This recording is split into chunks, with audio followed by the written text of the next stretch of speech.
In a shocking turn of events that defied the crowd's expectations of anger, cold threats, or a violent outburst, Nova's reaction was entirely different, as she let out a long, deep sigh that carried not just frustration, but exhaustion, as if she was tired of all the nonsense, and she didn't even try to hide it. Yes, she was angry, furious in fact. His words had stung more than she'd ever admit, especially the way he dismissed her so easily, calling her a woman as if she were some stranger, no trace of respect left. But Nova, even the master of restraint, controlled herself. She could see it clearly. Raziel wasn't thinking straight. His emotions had overtaken him, and he was flailing in his anger. He's still a kid, she reminded herself. A kid lost in his own storm. Her voice was firm, no longer biting, just direct, not wanting to accept his mistake. Look, she seemed to be saying, as she struggled to come to terms with the situation, her anger and frustration evident, yet somehow managed to keep her emotions in check. A feat that showcased her remarkable self-control, all while trying to make sense of Raziel's unpredictable behavior and the words that had cut deep into her. A complex mix of emotions that left her feeling drained, yet determined to find a way forward, despite the challenges that lay ahead. Her sigh, a testament to the turmoil that brewed within her, a deep-seated exhaustion that threatened to consume her, yet she pressed on, fueled by a determination to rise above the chaos that surrounded her. She took a bold step forward, her eyes locked steadfastly on him, as she declared, "You don't need to go through with all this ridiculous planning for your own death or embarrassment. Whatever it is you think you're doing, stop." Her voice rang out, and she pointed, her finger lowering to Selena's feet, guiding his gaze. "I'm giving you a chance right now." Her words echoed in the hushed Colosseum. "Come, apologize to Selena. Right now. Call me sister, very respectfully.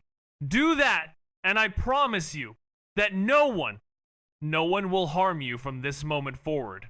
Her words, so clear and direct, sent ripples through the gathered crowd. Eyes widened in shock, mouths parted in disbelief, but no one dared interrupt.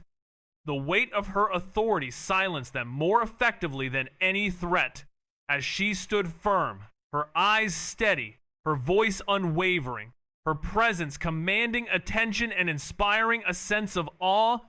The crowd remained still, frozen in anticipation, waiting to see what would happen next, as the tension hung in the air, thick and heavy, like a challenge, or a promise, or a warning.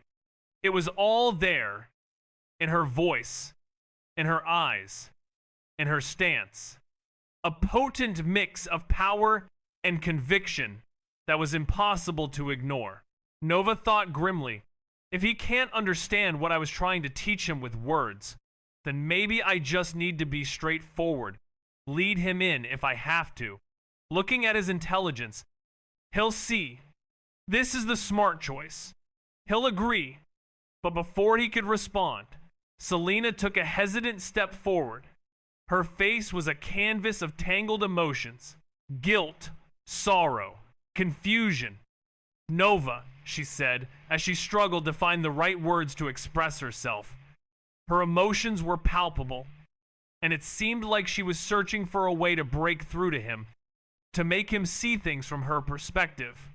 But Nova's expression remained unchanged, his thoughts still fixed on the idea that the other person would eventually come around to his way of thinking, that he would see the logic in his words and agree. But for now, the scene was set, with Selena taking a step forward, her emotions raw, and Nova waiting, his expression a mask of calm determination. As the two of them stood there, the air was thick with tension, the outcome hanging in the balance, as they both waited to see what the other would do next. The silence between them was heavy, and it seemed like time was standing still, as they both struggled to find a way to move forward, to break through the impasse that had been reached. But for now, They just stood there, frozen in time, each waiting for the other to make a move. "It's all right," she said quietly, her voice almost pleading as she tried to reassure him that there was no need for apologies, truly, remembering that they had all already apologized on his behalf back then, and he had received his punishment, so there was no need to force this. And as she stood close enough that any other person would have been cut down for daring such proximity without invitation, but somehow she was able to stand there, her eyes flicking instinctively towards him, her heart pounding, and Nova's sharp gaze softened as she reached out and took her trembling hand, holding it gently, then placed her other hand over it, as if trying to still the shaking, and her strict, almost harsh expression melted for a moment into one of warmth and quiet understanding as she whispered her name, Selena, in a soothing tone, her voice a gentle caress that seemed to calm the air around them. And for a moment, everything else faded away, leaving only the two of them suspended in a world of their own, where the only thing that mattered was the understanding that passed between them, a connection that seemed to transcend words and speak directly to the heart. She didn't have to feel guilty for any of this, as even being his sister didn't excuse his actions, and despite apologizing on his behalf and punishing him, she deserved a personal and sincere apology just for her. And his voice wavered slightly, not with weakness, but with the emotion she struggled to keep buried beneath her cold exterior, as she wondered if she was being selfish, trying to still hold on to hope for him, to still accept him after everything. Maybe he wouldn't be able to change, but as his elder sister, it was her duty to give him at least one last chance, and she squeezed the other person's hand gently, asking them to please understand that, in a heartfelt and emotional plea, as she tried to come to terms with the situation and find a way to move forward, while still being true to her own feelings and sense of responsibility towards her brother. Selena's hands trembled wildly in Nova's grasp, her body betraying the storm inside her, as she struggled to find the words to express herself. But they got stuck, lodged behind the weight of everything she'd endured, and she thought about how far she had come, wondering what good it would do to say anything now. Maybe, if only she had done things differently. But she stopped herself, realizing it was too late for if-onlys. So she closed her eyes, forcing herself to stand silently, letting Nova's steady presence ground her, and Nova, feeling the violent tremor in the girl's hands, had his heart ache at the reminder, thinking that this girl was still the same as she was that day, still carrying the same emotional scars, and he could sense the turmoil raging within her as he held her hands, trying to offer what comfort he could, his presence a constant in the midst of her emotional upheaval. And Selena, feeling his steady grip, let herself be supported by him, drawing strength from his calm and quiet demeanor. As she stood there, trying to composing herself, her eyes closed, her body tense, but gradually, ever so slightly, beginning to relax, as Nova's presence helped to soothe her frazzled nerves and calm the storm that had been raging inside her for so long. The trauma never left him, and as the scene unfolded, a silent observer watched with an intensity that was palpable, his dark and unreadable eyes flicking between two individuals, his gaze fixed on them with an unblinking stare, as one of them waited with bated breath for the inevitable moment when the other's fragile pride and battered ego would finally succumb to the overwhelming weight of survival, a struggle that was all too familiar, a desperate attempt to cling to the last shreds of dignity in the face of humiliation and hate, a feeling that was deeply understood. And it was known that when death loomed large, even the proudest of hearts would consider bowing their head in defeat. And so it was only a matter of time before an agreement would be reached. And in the midst of this tense standoff, a voice echoed in the silence, A calm yet urgent whisper that seemed to reverberate through every fiber of being. A voice that urged and prompted, its tone sharper than usual, as if fearful that this chance might somehow slip away, and so the voice echoed once more, its words hanging in the air like a challenge. To agree, to acquiesce, to surrender to the inevitable, before the opportunity was lost forever. The voice whispered its final warning, to agree, before the other party changed their mind.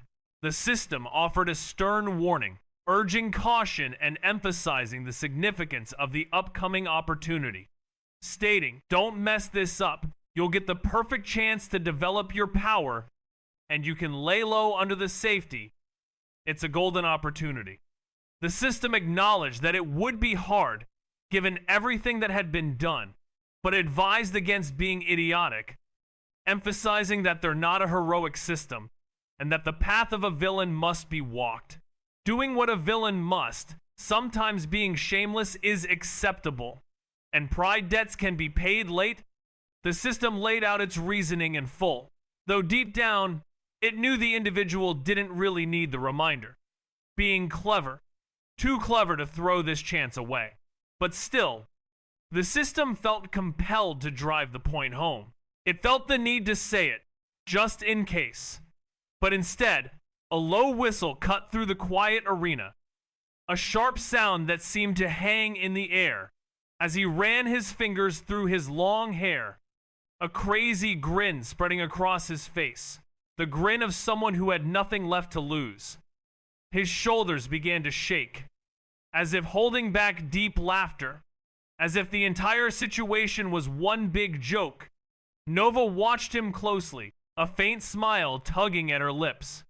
She thought he's struggling with it, trying to burn off that arrogance, act cool before he gives in. That's all this is. Honestly, it's looking painful to break someone's ego like this. Raziel's expression was a mix of emotions, a whirlwind of feelings that seemed to be warring within him. Nova's eyes never left his face. She was fascinated by the turmoil that seemed to be raging inside him, the way he was trying to hold on to his pride, even as it seemed to be slipping away from him.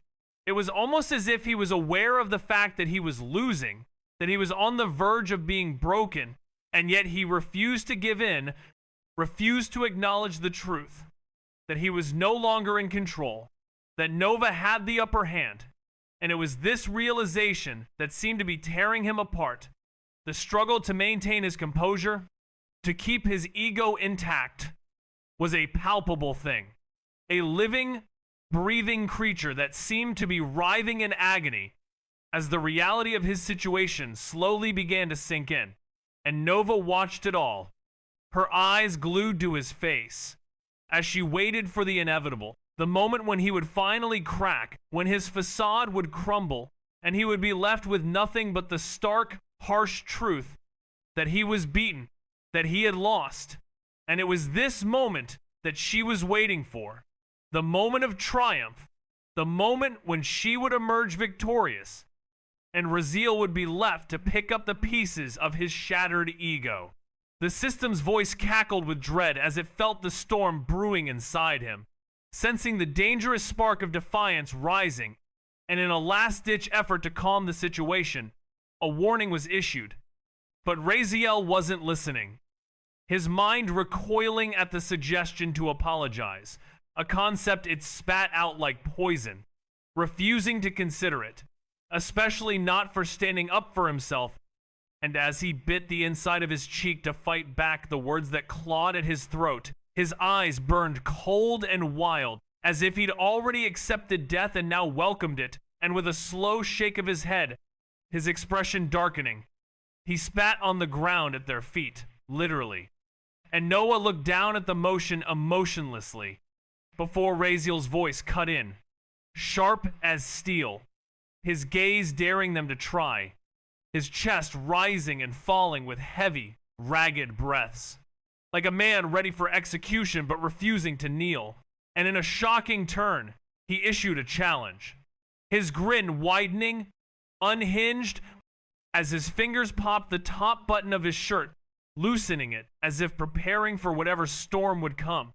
And he declared that if by any means they could make him apologize to anyone right now, he'd lick that spit clean off the ground.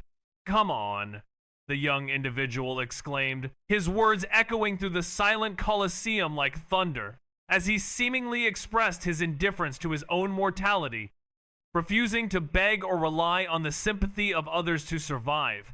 And this bold declaration sent a chill through the air, causing the temperature to plummet, much like a winter wind sweeping through the arena, leaving the onlookers in a state of stunned silence, with gulping noises being the only sounds that could be heard, as people were too astonished to speak or even move, and it was clear that they thought this kid had lost his mind.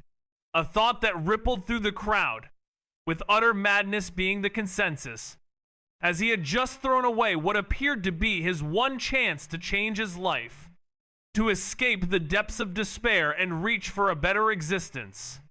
But he had rejected it, just like that, in an instant, leaving everyone in a state of shock and bewilderment. And worse, he didn't just eject it, he challenged her, the Nova Villain, the Raven Princess, a moment that left everyone frozen in awe. No one moved, no one breathed, as today had been a roller coaster of an impossible display of insanity, guts, and defiance. A day that would never be forgotten as long as they lived. And then Raziel's voice rose again, raw, wild, and bitter, as he spoke of being called sister, his eyes narrowing, his voice like ice venom, telling her she lost that right the day she first raised her hands against him, warning her and everyone else not to bring it up again. His words hanging in the air like a threat, a reminder of the tension and conflict that had been building, a challenge that would not be easily forgotten, a moment that would stay etched in their memories forever, a testament to the unyielding determination and unrelenting passion of those involved. As the weight of his words settled in, the air remained thick with anticipation, the scene unfolding like a dramatic and intense confrontation, with no one knowing what would happen next, the only certainty being that things would never be the same again, the day's events having crossed a point of no return, leaving everyone to wonder what the future held, as the shock and drama of the moment continued to reverberate, a lasting impression that would haunt them all, a reminder of the unforgettable day that had just transpired, one that would be etched in their memories for a long time to come. He's totally lost it. His entire world has been turned upside down, and now he's lashing out at everyone, his long royal purple hair swinging behind him as he lifts his chin in defiance, the blood still streaking his cheek, only adding to his wild and crazy appearance, telling them all to mind their own business, that he never asked for their help, and now the system's voice is echoing in his mind, a mix of fury and despair, with expletives flying left and right, as it berates him for his foolishness, reminding him of the opportunity he just threw away, how a simple apology would have been enough to keep him safe, allowing him to grow stronger, lay low, and then pay back whatever debts he owed. But now it's all gone, and the system is trembling with frustration, almost helpless in its anger, asking him if he even realizes what he's done, what he's thrown away, not just dooming himself, but also dragging the system down into the grave with him, and the system's words are echoing in his mind like a broken chorus. A plan burned to ashes, and it's all because if the host dies, it'll be the end of the system too, which is why it's reacting like that. Its words a stark reminder of the consequences of his actions. Just time lost. And he could live with that. He reached up, flicked his hair dramatically with one hand. Smooth. Charisma S thankfully kept him looking dashing even when he felt like dying inside. Finally, standing right before her, he reached out and gently lifted her chin with one finger, tilting her face to meet his gaze. She still didn't resist. "A present?" Raziel said softly, Voice dipped in sultry confidence. No. For the price of learning your skill, I would like to offer something far more valuable. He leaned in, his lips just inches from hers. My body. Just time lost. And he could live with that. He reached up, flicked his hair dramatically with one hand. Smooth. Charisma. S. Thankfully kept him looking dashing even when he felt like dying inside. Finally, standing right before her, he reached out and gently lifted her chin with one finger, tilting her face to meet his gaze. She still didn't resist. A present? Raziel said softly, voice dipped in sultry confidence. No. For the price of learning your skill, I would like to offer something far more valuable. He leaned in, his lips just inches from hers. My body. This is fucking cringy. Where the hell did you learn this? Are you possessed by a trashy web novel? What is this? The system blurted in pure disgust. Raziel ignored it. He thought this was his best shot. After all, the woman in front of him was an SSS-ranked villainess, likely older than entire civilizations. Maybe something as bold as this would actually amuse her. Maybe it would even work. As for the embarrassment, please. Raziel's skin had thickened to steel over the past few days. There was no audience here to witness his fall, just one chaotic woman. His hand remained under Lily's chin, and she continued to stare up at him. Silence stretched, and stretched, and stretched. Finally, PFFFT. Lily burst into laughter, spraying air toward his face as she barely held herself back. She doubled over, slapping her thigh, wheezing. Then she clutched her stomach like it hurt, gasping between laughs. Oh my. Pa ha ha ha, she howled. Pa ha pay with your body? What are you, some desperate drama queen from a third-rate novel? Oh my god! Raziel's soul left his body in that moment. He stood there frozen like a statue, fingers still awkwardly in the air where her chin had once been. His brain stopped functioning, his breath caught in his chest. Now you realize how cringe that was, huh? The system muttered flatly. Lily was on the ground now, literally rolling around in the dirt, tears forming in her eyes as she kicked her feet. Oh, no, no, no. Ha ha, you're too much. That was the best thing I've heard in centuries. Who does that? You thought I'd go all blushy like some schoolgirl? Oh my god. Raziel was still frozen, still dead inside. She looked up at him while wiping her tears, grinning like a lunatic. Her laughter still echoed softly through the ruins, the kind that hit deep and refused to stop. You're either stupid or absolutely insane. Either way, I love it. Raziel blinked, unsure how to react. Love it? He repeated slowly, raising an eyebrow. Ahem, as in, you'll teach me? Her grin widened, becoming somehow even more wicked. Maybe, but only if you do one more thing. Raziel tilted his head, and what's that?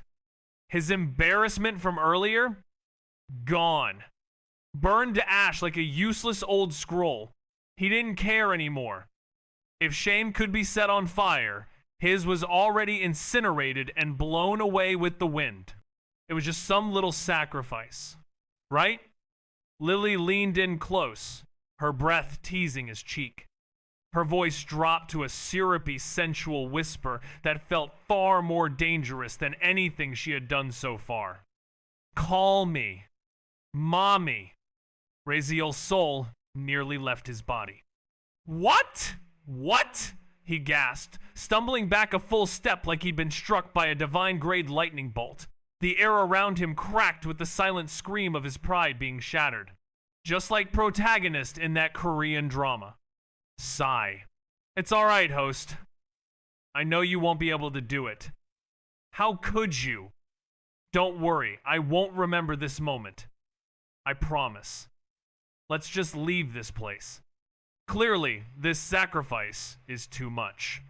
The system's voice rang in his head with the perfect mix of sarcasm and teasing, sounding like it was holding back laughter.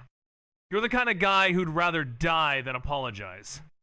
And this is leagues beyond that. Raziel stood frozen, his mind reeling. He gulped as he stared at Lily, trying to erase her words from his brain, but they were etched there, permanent and taunting. Be quick now, Lily sang, spinning slightly on one heel. You've only got 8 seconds left. Say it, and I'll give you the skill you came for. She started whistling and inspecting her nails, looking utterly unconcerned, though her eyes gleamed with devilish mischief. Raziel remained like a statue. Not a muscle moved, not a thought formed that wasn't screaming. Let's go, host. Enough embarrassment for today, yes? The system whispered again, its smug tone lighting every fuse in Raziel's skull. How about 2 of my skills? Lily added, glancing back. 4 seconds left. His hands clenched. This is so dumb. This is just one word. Just one. 2 skills and it's over. He could pretend it never happened. Hell, it's better than fighting another 10 insect monsters until his bones break again. Right? Right? Raziel's lips trembled. He could feel the weight of every moment. And finally, Mommy. It was barely audible, more breath than sound, but it escaped his mouth. Lily's grin widened into a full, wicked smile. Good boy, she whispered, tiptoeing closer to ruffle his hair. Her fingers brushed lightly over his head, playful and triumphant. Raziel didn't move. His soul had left his body 10 seconds ago. His mind was a blank landscape, echoing with one phrase. Good boy. Is not no it's second. 2 minutes later, outside the system space. Congratulations, host. You have received Skill Shadow Step A rank. Congratulations, host. You have received Skill Keen Hearing. Raziel didn't react. He sat on tree branch, staring blankly into the distance, his face devoid of emotion.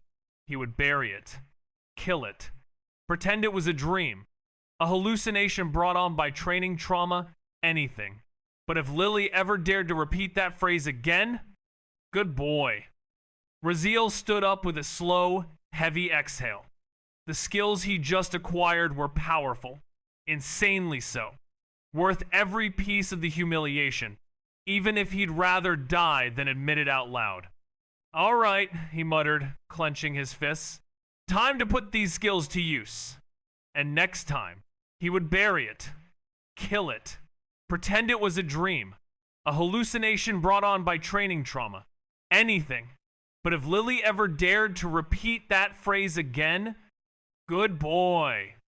Raziel stood up with a slow, heavy exhale. The skills he just acquired were powerful, insanely so, worth every piece of the humiliation, even if he'd rather die than admit it out loud.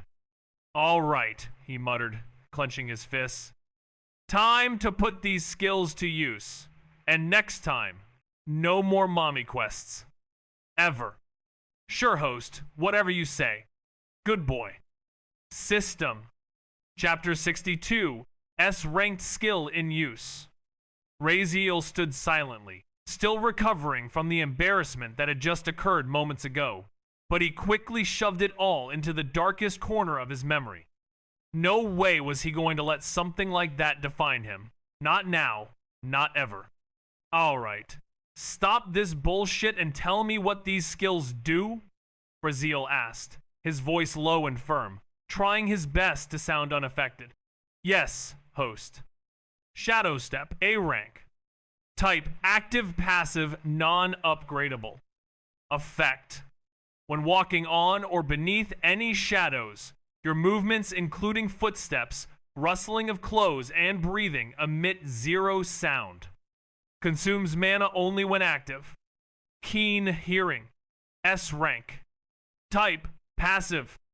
Effect. significantly enhances hearing, allowing the user to detect even the faintest of sounds. Also grants the ability to instantly pinpoint the direction and distance of detected sounds, depending on skill proficiency. Raziel raised an eyebrow and rubbed his chin. The first one. Shadow Step, huh? Isn't that a bit too much for an A rank? All it does is remove sound when I'm in shadows. That's it? Even my obsidian skeleton is S rank, and that thing's practically unbreakable. This feels overranked, like a little disrespectful even. Incorrect, host. This skill is not overranked. In fact, by system judgment standards, Shadow Step deserves at least a A rank due to its utility. Not making any noise, including movement, clothing, rustle, and breathing when within shadows, makes it an extremely potent tool for stealth, like it's practically broken for infiltration, assassination, ambushes, or even escaping. Unless your enemy has special sensory abilities, like mana detection, mental perception, or something equally rare, they won't even know you're there. The system continued without pause. And as for its classification as non-upgradable, this is the full extent of its effect. No amount of usage or proficiency will change or enhance it further. What you see is what you get. Raziel nodded slowly. Makes sense. Active passive. So I can turn it on, and it'll keep working until I turn it off, right? But it eats up mana? Correct. Use it wisely. You have disgusting amount of mana.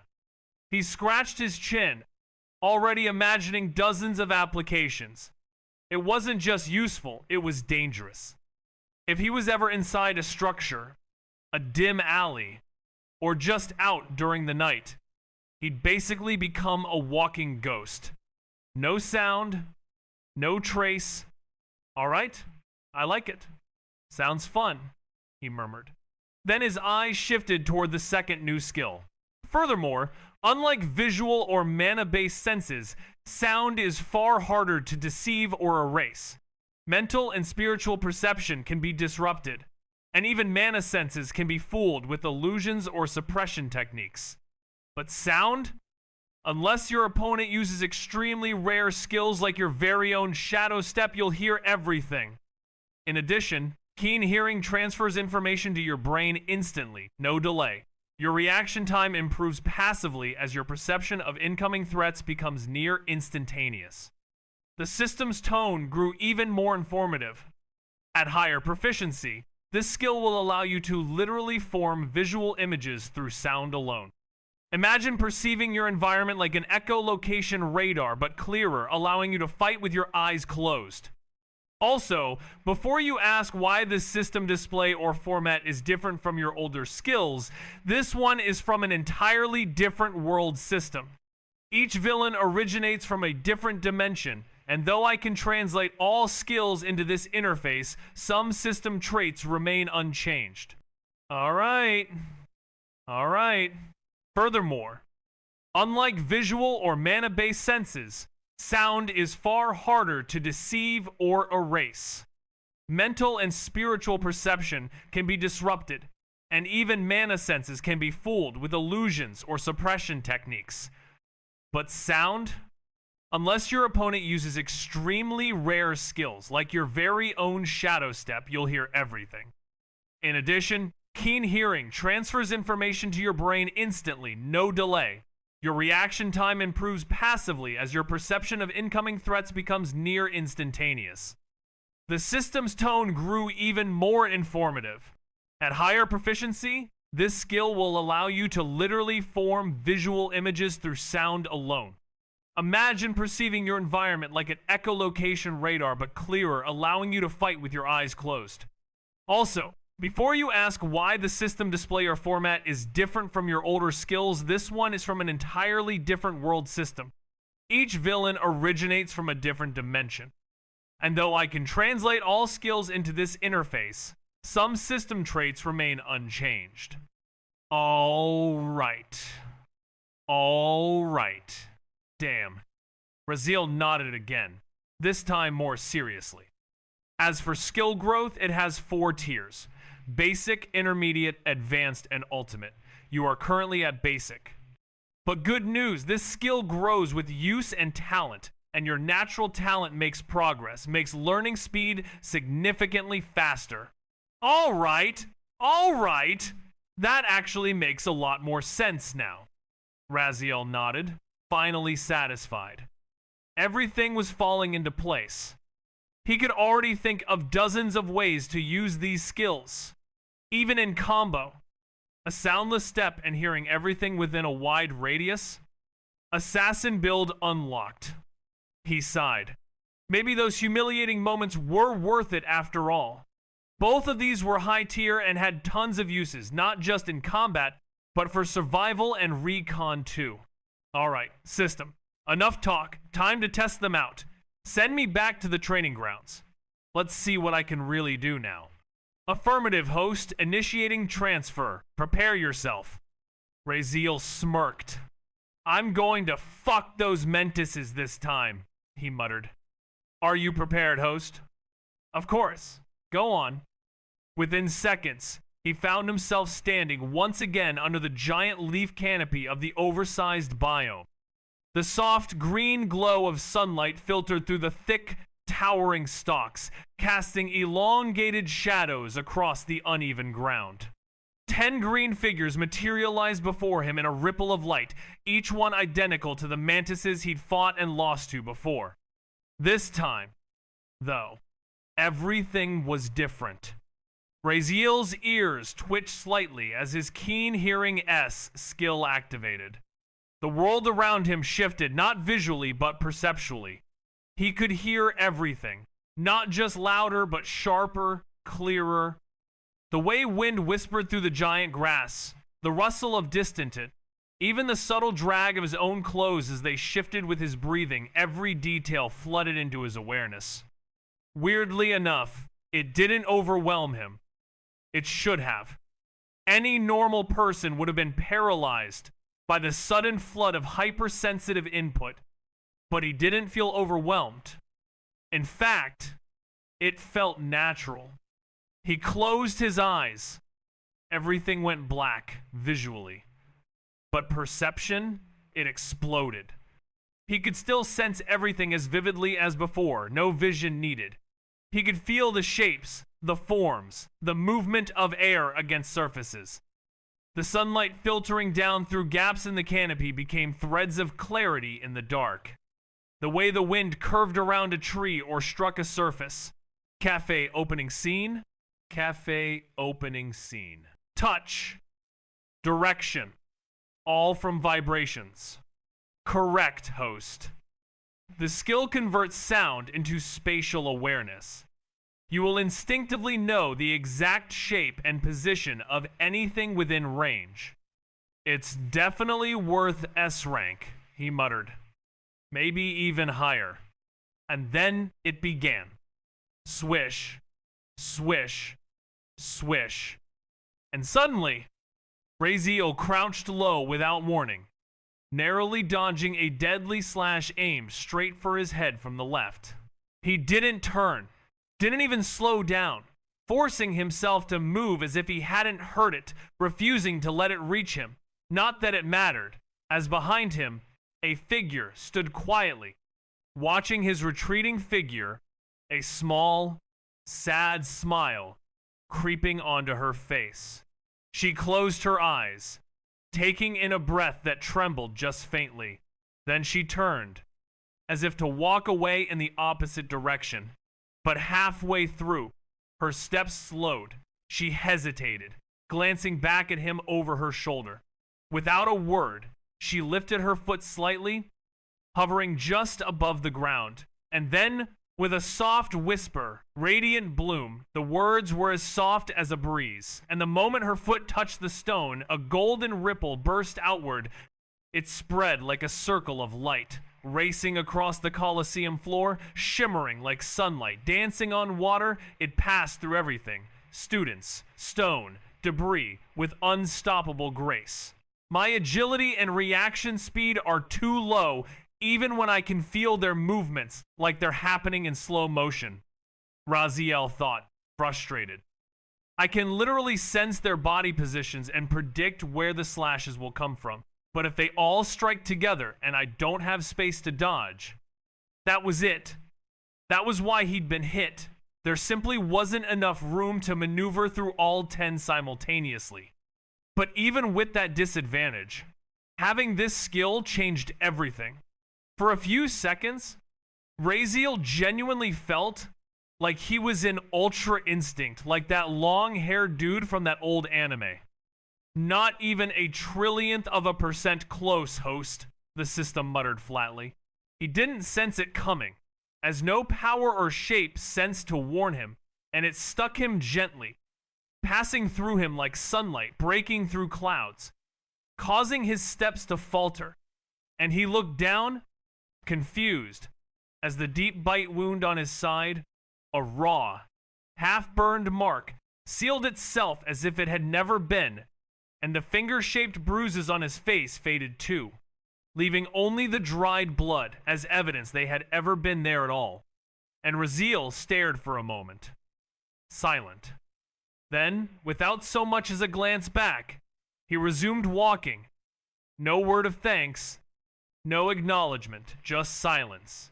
He left unspoken, and Selena watched him go, her gaze lingering on his back as he disappeared among the crowd. And she thought silently, so you're not even going to turn around. Huh. The ache in her chest deepening as she stood there, frozen in a mix of emotions. Her eyes fixed on the spot where he had vanished. The silence between them, palpable, and the only sound being the faint hum of the crowd and the beating of her own heart as she struggled to come to terms with what had just happened and the feelings that swirled inside her. A complex web of emotions that seemed to have no clear beginning or end, and all she could do was stand there, lost in thought, as the world around her continued to move, unaware of the turmoil that churned within her. Doesn't seem so hard anymore, he muttered confidently. The injured Mentis shrieked with a high-pitched, insectoid screech, retreating instinctively. The remaining 9 hissed louder, their slashes growing wilder and faster, clearly furious. Raziel just kept moving, dodging like it was second nature now. His steps flowed like a dance, perfectly in tune with the rhythm of combat. 6 minutes later, Raziel stood tall, staring down at the twitching remains of the final Mentis. With a sharp slash, he severed its small head clean from its shoulders. Congratulations for killing 10 ranked F Mentis, host. Killing intent. F. 1. 10. 100. He wiped the green blood from his blade. System, show me my lesser healing progression, he asked calmly. E rank, lesser healing, 26, 1000. 26 times? Raziel blinked. That shouldn't have been the case. He quickly ran through the battle in his head. 10 direct hits from the first ambush, that much he could understand.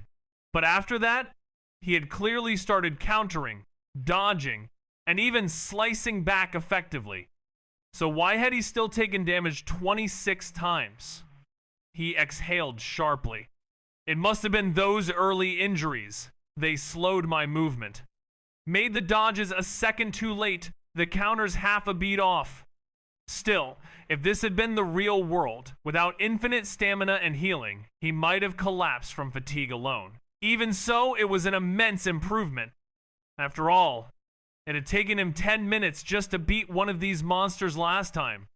Now, he had just wiped out all 10 by himself in under 6 minutes. Back then, he hadn't even killed a single one before dying. The only reason he survived long enough was his indestructible obsidian skeleton. But now, it wasn't the skeleton that saved him, it was him. Congratulations for clearing second wave. Third wave is coming. Host, prepare.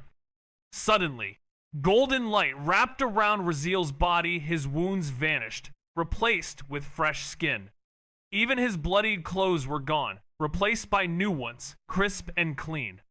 He blinked, still adjusting, when the system's voice echoed again. Then he saw it. His face paled slightly. From the very spot where the first Menteses had spawned, 100 green lights suddenly flared into existence. 10 by 10. An army of 100 Menteses stood before him, lined up like a deadly battalion. He muttered, sweat forming on his brow. Wave 3. 100x F-rank Mentis initiated. System, how much time do I have before the Academy morning starts again? Raziel asked, his gaze still fixed on the army of Menteses before him. Is greater than. There are still 6 hours left before it begins. Host, do not worry. I will notify you when the time comes. All right. Good, Raziel nodded. He exhaled slowly, stretching his arms. I think by morning, I can definitely upgrade lesser healing. And maybe killing intent for sure. He paused, his lips twitching into a smirk. Right? It can't be that. I can't even manage to kill 1,000 of these things with infinite revives, right? And maybe, just maybe, if his keen hearing progressed quickly, he could push it to intermediate? That one felt a little less likely, but who knows? His talent is after all said to be greatest of all. Anything can happen, he muttered to himself, eyes narrowing with renewed fire. He had to get stronger. No, he must. Because tomorrow was his first day at the academy. The beginning of what he already knew would be hell. And whether it was tomorrow or the day after, he had some people to deal with, some lessons to teach. Not that he could even touch those people right now. But soon. If not today, then tomorrow. If not tomorrow, then the day after that. One step at a time. The thing he was most excited about? The killing intent skill. The system had told him every time it ranked up, it would unlock a new effect.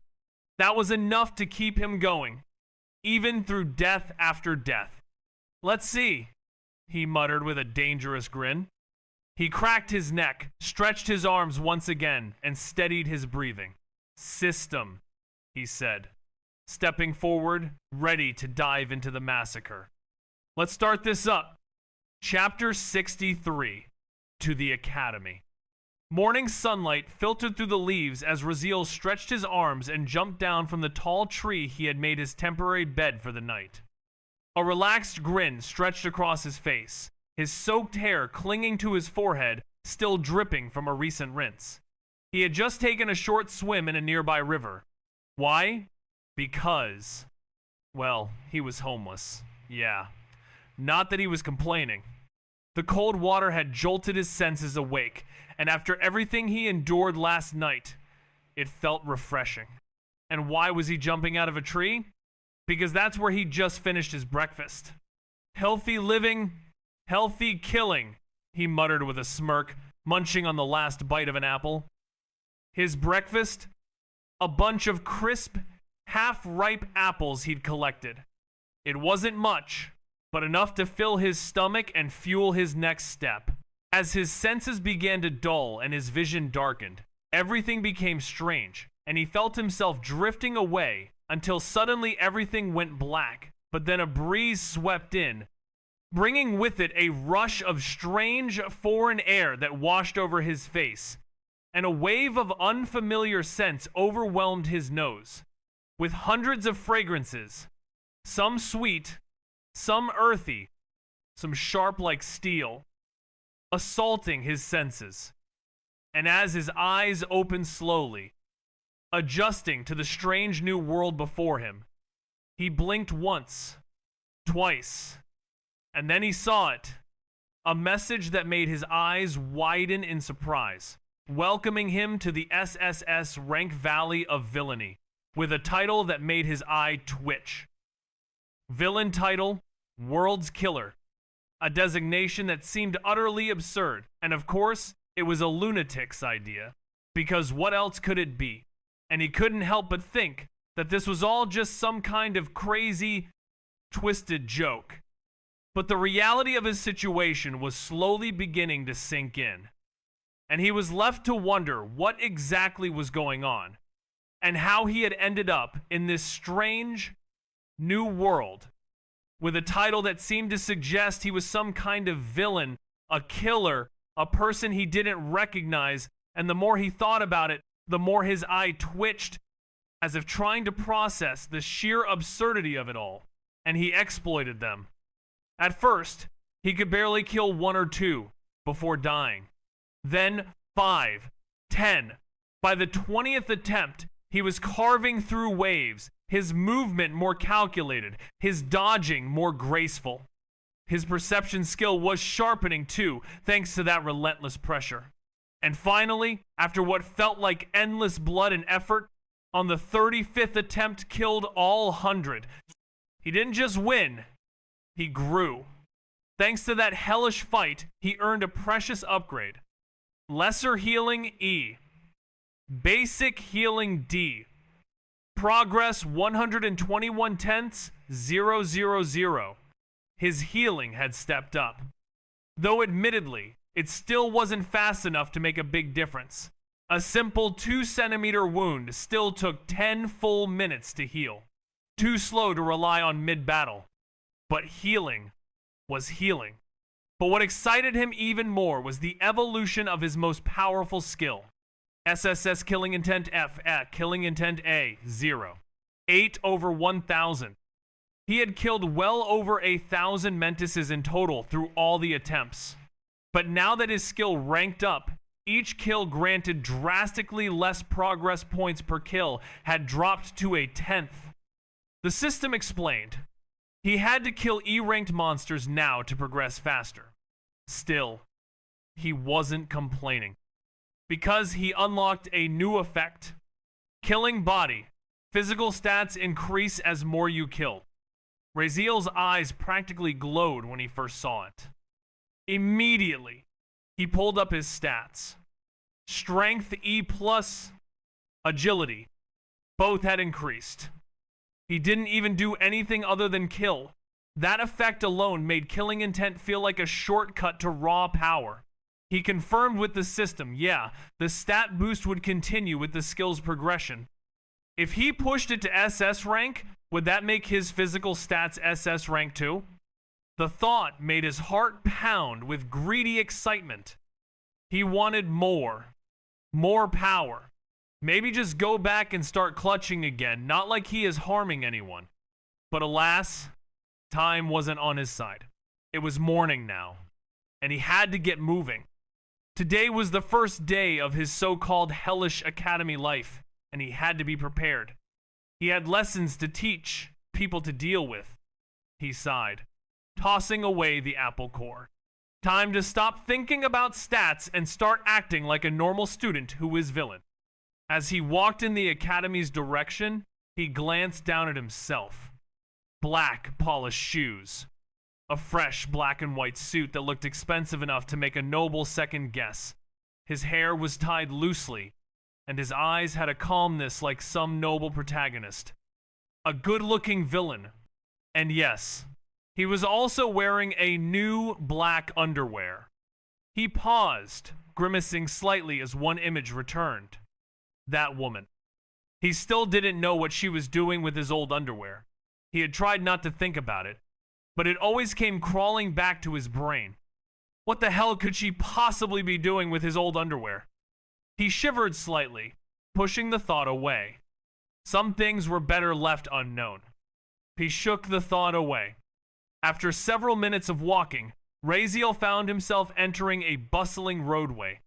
Stalls lined both sides of the street, colorful fabrics fluttering in the wind, vendors shouting to attract customers, and the air heavy with the aroma of roasted meat and spiced fruits. Carriages of all kinds rolled along the main street, but they weren't the regular wooden ones pulled by normal horses. These were majestic beasts, larger than any average horse, their powerful bodies steaming with mana. Flames danced along the back of their necks where hairs should be, creating an awe-inspiring scene. Most carriages were crafted from extravagant materials glistening with gold, platinum, encrusted gems, and stones he couldn't even name. Only nobles and high-ranking citizens could afford the permits required to ride such luxurious transport through this part of the capital. It was a clear marker of wealth and status. After all now, Raziel had stepped foot inside this very city, the beating heart of the strongest and richest empire in the entire world. He walked silently, his presence immediately attracting attention. His clothes were distinct, of course, not crafted from nobleware nor any of fashion going on in this world, at least. People glanced at him, brows raised, some with curiosity, most with thinly veiled disdain. Their whispers trailed after him like fog. But Raziel paid them no mind. But then, something caught his eye. He stopped. In front of him stood a massive stone wall, one of many that lined the city's walkways, but that wasn't what made him halt. His eyes narrowed. It was his face, on a wanted-style poster. He leaned in and read the words written below it. Empire Notice. This disgusting, ugly-looking pig has been granted the honor of a duel against Arion Drakenveer. To all civilians and citizens, refrain from harming him at least for 1 week injury. Do not inflict extreme damage. Signed by Saintess Celine Luminous and Duke Drakenveer. Raziel went silent. Well, all right then, he muttered under his breath.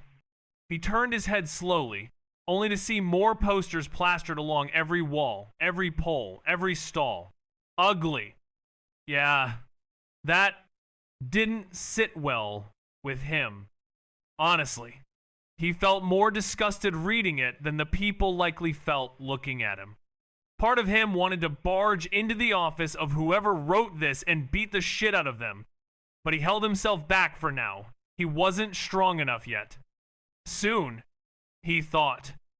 At least, he told himself, he could walk freely now without covering his face or hiding in shadows. That was something, right? Still, as he walked, the people around continued whispering, judgmental eyes, snickers, expressions full of mockery and thinly veiled disgust. None of them dared approach, but that didn't stop them from staring. Whispers buzzed around him like bees. That's the pig from the posters, right? Is he really going to fight the Drakenveer heir? What bad day's empire has came? A rapist is walking so openly in imperial capital now. Raziel ignored them all. Ugly. Yeah, that didn't sit well with him. Honestly, he felt more disgusted reading it than the people likely felt looking at him. Part of him wanted to barge into the office of whoever wrote this and beat the shit out of them, but he held himself back for now. He wasn't strong enough yet. Soon, he thought. At least, he told himself, he could walk freely now without covering his face or hiding in shadows. That was something, right? Still, as he walked, the people around continued whispering judgmental eyes, snickers, expressions full of mockery and thinly veiled disgust. None of them dared approach, but that didn't stop them from staring. Whispers buzzed around him like bees. That's the pig from the posters, right? Is he really going to fight the Drakenveer heir? What bad day's empire has came a rapist is walking so openly in imperial capital now. Raziel ignored them all. His eyes were kind, the kindest Raziel had seen in a long, long time. They weren't fake or distant, just genuinely soft, like he had no malice left in him. And Raziel found himself saying, yeah, blinking awkwardly, feeling strangely disarmed, which wasn't what he expected from someone called Xenocide, one of the SSS rank villains. And as the man stood up slowly, stretching just a little, Raziel noticed he was taller than expected, maybe 6'3" or more, with loose pink robes hanging from his frame, embroidered with intricate flower patterns, giving him an appearance that seemed to belong in a peaceful meadow rather than in a list of wanted war criminals. His overall demeanor was a far cry from what Raziel had anticipated, leaving him feeling somewhat bewildered by the unexpected gentleness of this supposed villain whose eyes continued to exude a deep sense of kindness and whose softness seemed to be a genuine aspect of his personality rather than a clever facade or a calculated attempt to deceive. And as Raziel continued to behold this unusual sight, he couldn't help but feel a sense of wonder at the disconnect between the man's appearance and his notorious reputation, as the image of a peaceful meadow dweller and a feared war criminal struggled to coexist in his mind, sparking a deep curiosity about the true nature of this enigmatic figure and the events that had led him to become one of the most wanted individuals. Despite his remarkably gentle demeanor, which seemed to be a profound contrast to the malevolent deeds he was accused of committing, and Raziel's fascination with this unusual character only grew stronger. As he endeavored to reconcile the discrepancy between the man's kind eyes and his fearsome reputation, searching for a glimpse of the truth behind the mystifying persona of Xenocide, the SSS rank villain who now stood before him, exuding an aura of serenity that seemed to belie the gravity of his alleged crimes. Their average strength equals or exceeds that of city lords in outskirt lands. Raziel nodded to himself. Yeah, this was Arkenvale Academy, the most prestigious, dangerous, and resource-filled school in the entire empire. Nah, world. He lifted his gaze. At the top of the gate, inscribed in flowing silver-white letters, were the words, Arkenvale Academy. Simple and elegant. He took a deep breath. Well, whatever. Not here to sightsee, he muttered. And with that, he adjusted his cuffs, rolled his shoulders, and stepped forward. Just as Raziel stepped forward, his gaze landed on the figure standing directly in front of the gates. Dorn.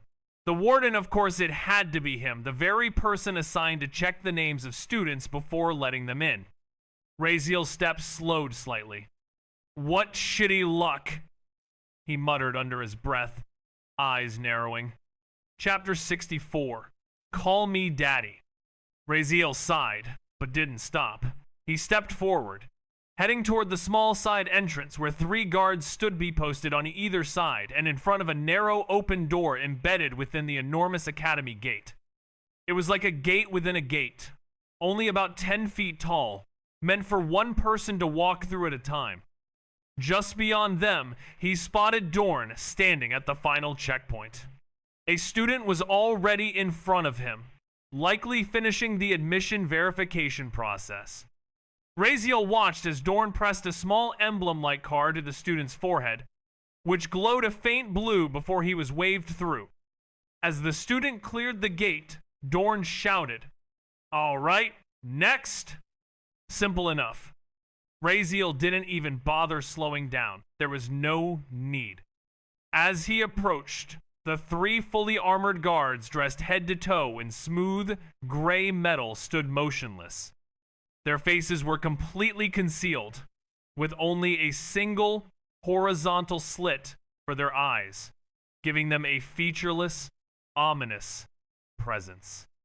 Normally, they would halt and inspect students, especially checking for the special spatial bags issued by the academy, yet none of them moved. Not one raised a hand to stop him. Not a word spoken. No request for verification, nothing. They simply watched, as if they already knew exactly who he was. Raziel raised an eyebrow at their lack of reaction, a small grin tugging at his lips. Of course they know me, he thought smugly. I'm basically a celebrity around here, and celebrities don't need passes. He walked straight past them, hands in his pockets, casual as ever. Yo, Warden! Long time no see, Raziel called out as he strolled up, his voice light and laced with sarcasm. Dorn looked up at the familiar voice. The moment his eyes landed on Raziel's face, his expression froze. A twitch ran through his left eye. Go in, Dorn muttered coldly, stepping aside with a clenched jaw, barely holding his composure. Raziel smirked wider. No identity check? No confirmation scan? How generous today. I said go. Dorn growled, barely restraining himself, his voice dangerously close to boiling over. Raziel chuckled softly, loving every second of it. He strolled past him without pause but threw one last jab over his shoulder. I remember someone once said they'd never let me even step outside the academy gates, he said, his grin turning sharp. And now? That same someone is opening the door for me. Funny how things change. You! Dorn's hand clenched tightly, his body trembling as anger surged through him. The emblem card in his grip suddenly cracked, shattered from the force of his fury. Don't fly too high, kid. You'd be in pieces if not for orders from above. Dorn's voice was low but seething, like boiling oil forced to stay still. His whole body trembled with restrained fury. Veins popped across his thick neck and forehead, his eyes bloodshot with rage. His fists were clenched so tight, they looked ready to shatter into bone. When had he, the Warden of Archonvale, ever been humiliated like this? And by a fucking nobody? No less? Some brat with too much mouth and no sense of his own weight? Raziel, without even bothering to fully turn back, let out a light, mocking chuckle. Being played by a kid, aren't we now? He said, throwing Dorn's old words back at him, like knives wrapped in silk. Dorn's jaw tightened. Just fucking go! He muttered under his breath, trying to steady his breathing. He wasn't some minor figure to snap in public. He was Dorn the enforcer of the discipline, the one people feared even whispering about. Losing composure over a child would be disgraceful, right? Yeah. Raziel waved him off, turning his back without another glance as he stepped past the gate. He didn't really care about Dorn in the grand scheme of things, but still, some people deserve a parting gift. What a coward, Raziel called out, loud enough for the words to echo. Scared of kid. And as if on cue, boom. A sharp crack rang out behind him like a small explosion. Metal groaned. Dust stirred. Something had been crushed or broken. But Raziel didn't care. Didn't look back. A satisfied smile slowly spread across his face as he whistled casually, straightening the lapel of his polished black and white suit like nothing had happened. His steps didn't stop or change. It was like he hadn't just poured oil over a volcano. Raziel looked around and marveled at the scenery inside the academy. It truly felt like something pulled straight from the pages of a fantasy novel, so many breathtaking sights, and the sheer scale of it all was overwhelming. Vast courtyards spread across the grounds, trimmed hedges shaped into mythical beasts, crystalline fountains dancing with enchanted water, and glowing glass orbs floating overhead that seemed to light the path wherever one walked. But Raziel didn't let it faze him. Sure, it was stunning, but not something that could impress him too much. He had been born into a Duke family after all, and for the early years of his life, he'd lived inside a sprawling castle that could rival many palaces. His boots clicked steadily against the cobblestone path leading toward the heart of the academy, a gargantuan castle-like structure at the center of it all. On the way, students gathered in small groups, forming clusters by the walkways. They talked, laughed, and occasionally glanced around, clearly enjoying the show of newcomers passing through. Most of them were seniors, judging by their confident postures and lack of nervous energy. As Raziel continued walking, he noticed something strange. People were watching him. Well, that wasn't strange in itself. Of course, people looked at him. He was a celebrity now, after all. That part made sense. What didn't make sense, though, was how people began stepping aside as he passed not just slightly, but dramatically. It was as if he carried an invisible bubble of repulsion. Everyone moved to the very edge of the stone path, giving him a wide berth as though a deadly beast were passing through. The path ahead cleared like parting waves, enough to let an entire squad walk beside him. And while part of Raziel wanted to believe it was respect, maybe awe at his potential, his strength, or even his good looks, But well, his newly acquired keen hearing skill told a very different story. "Hey, don't stand in that guy's way," someone whispered, fear thick in their voice. "He's a total psychopath. Like, literally mental. But he's weak, isn't he? I mean, what can he even do to us? It's not like he's going to fight just because we didn't move out of the way," another replied. "Bruh, leave it. Better safe than sorry," a third voice chimed in. "This guy's still alive after doing all kinds of stuff that should have gotten him killed. I don't know how he's still breathing. And you know he slapped the Duke's heir in the face yesterday? Just like that. And Arion didn't even react. Not a single move. Look, he's alive. If someone like him didn't retaliate after getting slapped, what the hell do you think we could do? If he decides to slap us out of nowhere and we hit him back, we'd be the ones getting executed. He's alive after all that. Must be luck, right? If I had even half that guy's luck, I'd have conquered half the world by now," someone scoffed. Brazil's eye twitched. Luck, my ass. That one line made him feel like someone had just hexed his soul. Half his luck? Whoever said that better be ready to be buried 10 feet under the ground.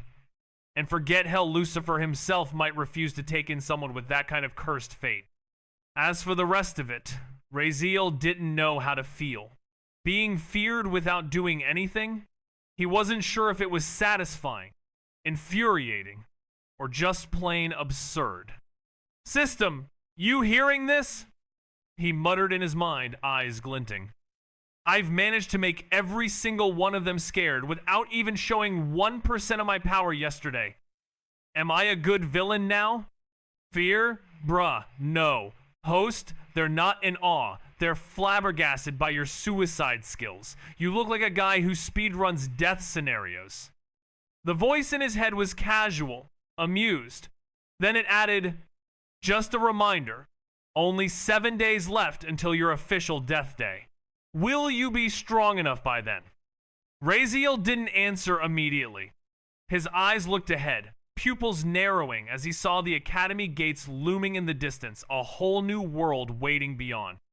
"Don't worry," he said under his breath, a wicked smirk tugging at his lips. "I won't die. Probably as far as I think and have planned."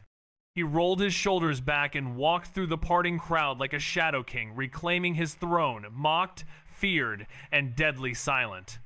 Whatever came next, he was ready for it.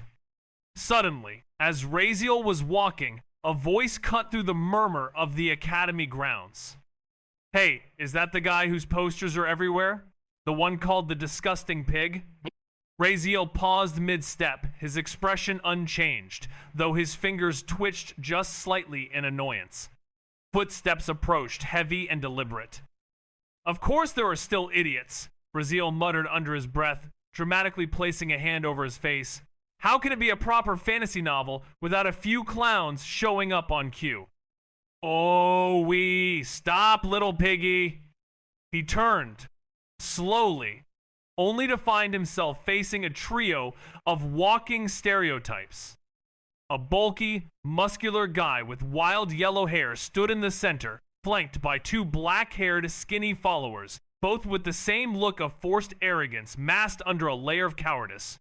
"Duli el kuong, won café asemar café mordo, PNG. Asterisk, asterisk, Tio de Can. Asterisk, asterisk, asterisk, asterisk, prompt. Chitedung Choveo. Runway. Pika asterisk, asterisk. Asterisk, asterisk, 1.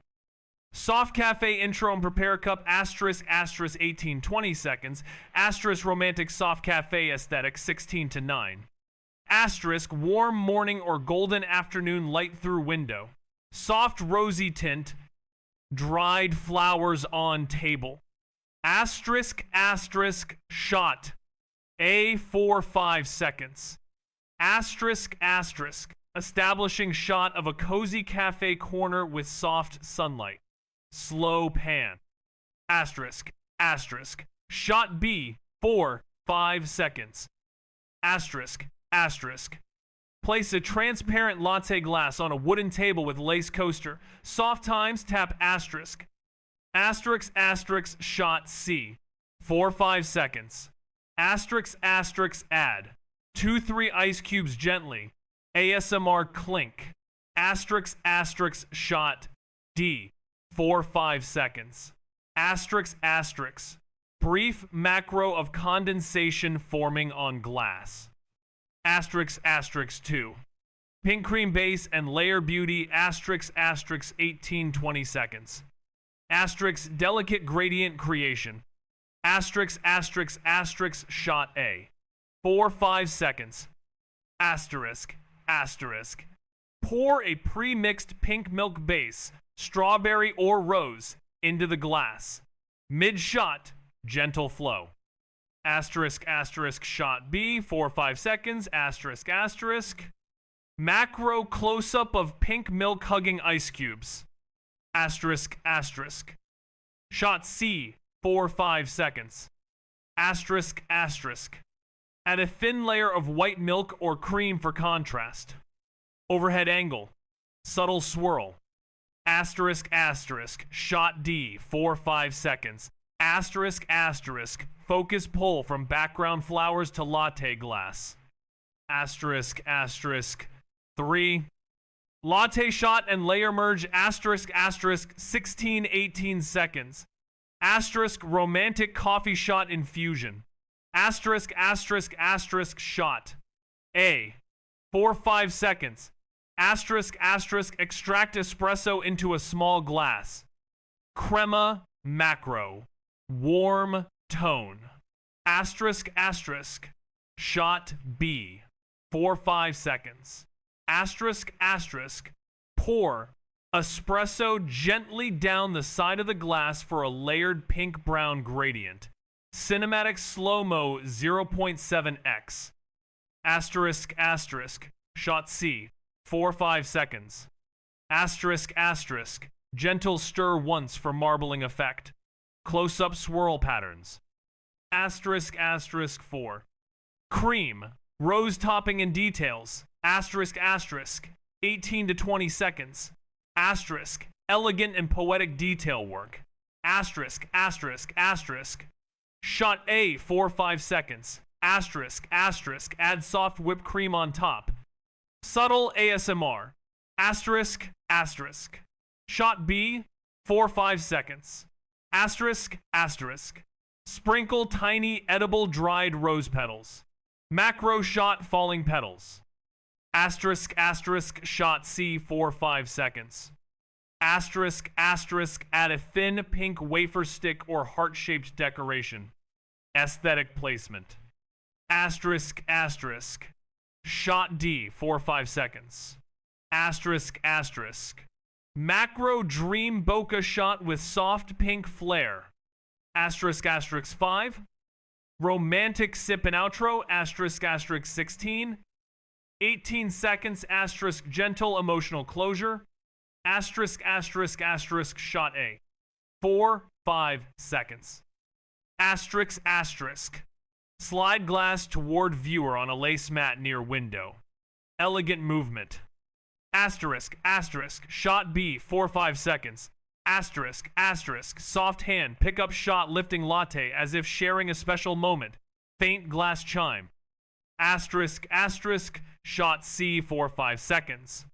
Asterisk, asterisk, soft piano or ambience. On-screen text.